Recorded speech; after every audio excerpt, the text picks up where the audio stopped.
They are shutting it down. We're not shutting it down. We don't want it to shut down. Նախագահ Դոնալդ Թրամփը լծվել է իր ամենածանր խոստումներից մեկի կատարմանը Միացյալ Նահանգների դաշնային աշխատողների զանգվածային կրճատումներին այս կերպ սաստկացնելով ճնշումը դեմոկրատների վրա կառավարության փակման դադարեցման քայլերին աջակցելու համար։ Սպիտակ տան ղեկավարն այսօր հայտարարել է, որ մտադիր է քննարկումներ սկսել բյուջեի ղեկավար Ռասել Վոթի հետ որոշելու թե բազմաթիվ դեմոկրատական գործակալություններից, որոնց մեծ մասը քաղաքական խապկանք են, որոնք է խորհուրդ տալիս կրճատել եւ արդյոք այդ կրճատումները ժամանակավոր թե մշտական կլինեն։ Թրամփի հայտարարությունը սոցցանցերում հնչում է շատդաունի ֆոնին ամերիկյան կառավարության աշխատանքի դադարեցումը արագ կանխելու ջանքերը անցած օրերին ձախողվեցին, դեմոկրատներն ու հանրապետականները տևական բանավեճերից հետո այդպես էլ համաձայնության չեկան հաջորդ տարվա բյուջեի նախագծի շուրջ։ Վտանգի տակ է 100,000-ավոր աշխատատեղ, տնտեսությանը սպառնում է միլիարդավոր դոլարների կորուստ, քաղաքական պատերազմ հանրապետականների ու դեմոկրատների միջև, որոնք պատրաստ չեն զիջելու առողջապահական սուբսիդիաների հարցում։ Փոքրամասնության պահանջն է երկարաձգել առողջապահական սուբսիդիաները խոցելի խավի համար, մինչդեռ հանրապետականները նախագահ Թրամփի առաջնորդությամբ համառորեն մերժում են ընդդիմության առաջարկները, պնդելով, թե փոքրամասնությունն է պարտավոր խաղի կանոններին ենթարկվել։ Ներկայացուցիչների պալատի խոսնակ Մայք Ջոնսոնը երեկ Վաշինգտոնում լրագրողների հետ զրույցում պնդել է գնդակը դեմոկրատների դաշտում էր, նրանք կարող էին խուսափել ստեղծված իրավիճակից։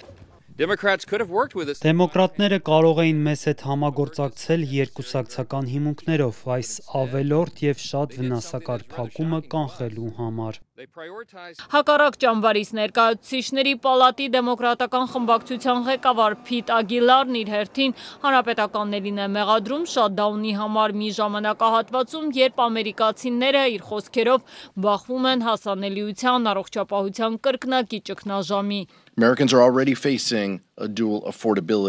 Ամերիկացիները տուժում են, քանի որ հանրապետականները հրաժարվում են դեմոկրատների հետ նստել սեղանի շուրջ։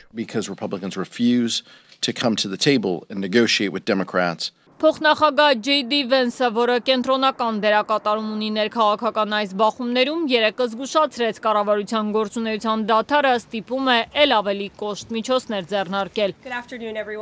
Մենք ստիպված ենք լինելու որոշ մարդկանց աշխատանքից ազատել։ Շատդաունին մենք կողմ չենք, բայց գնալու ենք այն ամենին, ինչ պետք է, որպեսզի ամերիկացի ժողովրդի կարևորագույն ծառայությունները շարունակեն գործել։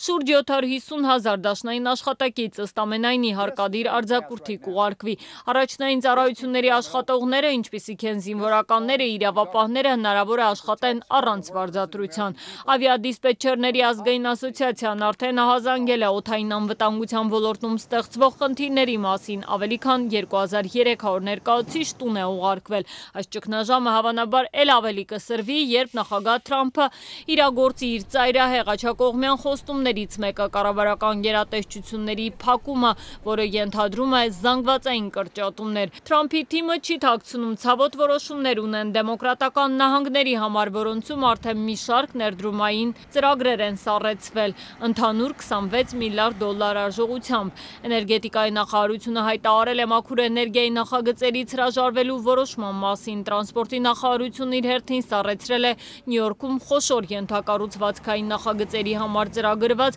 դաշնային ֆինանսավորումը։ Կառավարության ճգնաժամը նախորդ անգամ կրկին Թրամփի նախագահության օրոք է տեղի ունեցել ռեկորդային 35 օր տևողությամբ։ Այս գործընթացն ուղեկցվում է կորուստներով, հարվածելով նախ եւ առաջ աշխատաշուկային։ Նախնական հաշվարկներով, եթե ընթացիկ շատդաունը տևի 3 շաբաթ, երկրում գործազրկության մակարդակը 4.3%-ից կարող է հասնել մինչև 4.7%։ Նախորդ ավելի քան 1 ամիս տևած դադարից հետո այդպես էլ չի վերականգնվել կորսված 11 միլիարդ դոլարից 3 միլիարդը։ Ամերիկյան ներքաղաքական այս ճգնաժամի ֆոնին Wall Street-ի ֆիչերսները անկում են արձանագրում, ոսկու գինը անշեղորեն աճում է։ Ասիական բաժնետոմսերը տատանվում են տվյալների ուշացումների, աշխատատեղերի կորստի վերաբերյալ ներդրողների մտահոգությունների պատճառով։ Դոլարը հիմնական արժույթների նկատմամբ արժեզրկվում է, թվարկում է Reuters-ը։